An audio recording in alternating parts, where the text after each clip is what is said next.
బెదర్స్ praise lord. సియోను పట్టణమును చూడుము, నిమ్మలమైన నివాసమునగును తీయబడిన గుడారమునగును నీ కన్నులు యెరూషలేమును చూచును. ఆధ్యాత్మికంగా ఉన్నత స్థితికి చేరుకునే వారికి ఇవ్వబడిన శ్రేష్టమైన వాగ్దానం ఇది.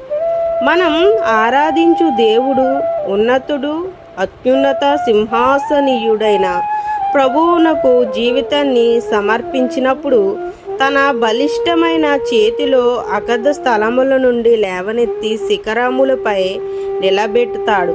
దేవుని స్వస్థతమైన ప్రజలు నిరంతరాయంగా సియోన్ను వీక్షిస్తారు. వారు ఉన్నత లక్ష్యంతో, ఉన్నత ఆశయాలతో, అనుభవాలతో జీవితాన్ని ఆశీర్వాదం చేసుకుంటారు. తుఫానుల్లో సైతం అంతులేని ప్రశాంతతను, పారజయాలను వెంటాడుతున్నప్పుడు విజయాన్ని, కల్లోల పరిస్థితుల్లో నిశ్చంతాన్ని ప్రసాదించగల వాత్సల్యపూర్ణుడు యేసుక్రీస్తు.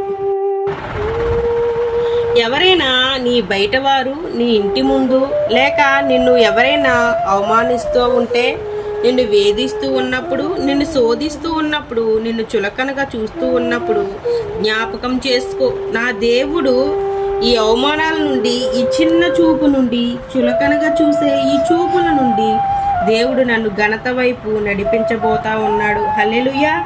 ఈరోజు ప్రియమైన సహోదరి సహోదరుడా, అక్కడ కష్టం మొదలవుతా ఉంది, అక్కడ బాధ మొదలవుతా ఉంది, అక్కడ ఇబ్బంది మొదలవుతా ఉంది. దేవుడు అక్కడ మోషేని నిలబెట్టబోతా ఉన్నాడు. మోషేని పుట్టే విధముగా చేస్తా ఉన్నాడు. అక్కడ ఒక నాయకుడిని దేవుడు తయారు చేస్తా ఉన్నాడు.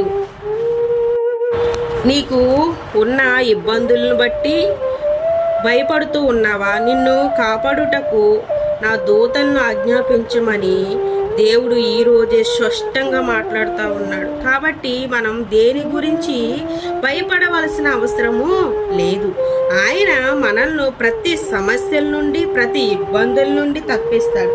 చాలామంది సమస్యలను బట్టి, ఇబ్బందులను బట్టి భయపడతా ఉంటారు. ఈ సమస్యల వల్ల అవమానం వస్తుంది అని, ఈ నలుగురిలో మాట పోతుంది అని, పేరు పోతుంది అని ఆత్మహత్యలు చేసుకునేవారు కూడా అనేక మంది ఉన్నారు. వాటి అన్నిటినీ కూడా దేవుడు నిన్ను తప్పిస్తాడు. కానీ ఎప్పుడు తప్పిస్తాడు ఆ మాటను కూడా మనం చూద్దాము.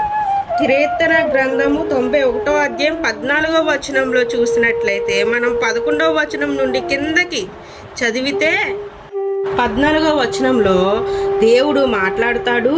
అతడు నన్ను ప్రేమించుచున్నాడు గనుక నేను అతనిని తప్పించెదెను అని.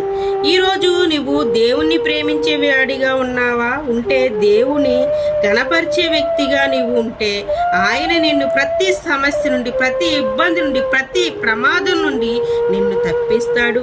ఆయన నామమును నువ్వు గణపరిచేటప్పుడు ఆయన నిన్ను గణపరుస్తాడు. ఆయన నిన్ను ప్రేమిస్తున్నాడు. కాబట్టి చెదిరిపోవద్దు. సమస్యలను బట్టి, ఇబ్బందులను బట్టి కృంగిపోవద్దు. దేవుడు ప్రతి సమస్య నుండి, ఇబ్బంది నుండి మనల్ని తప్పిస్తాడు అని. కానీ నీవు దేవుణ్ణి ప్రేమించే వ్యక్తిగా ఉన్నావా?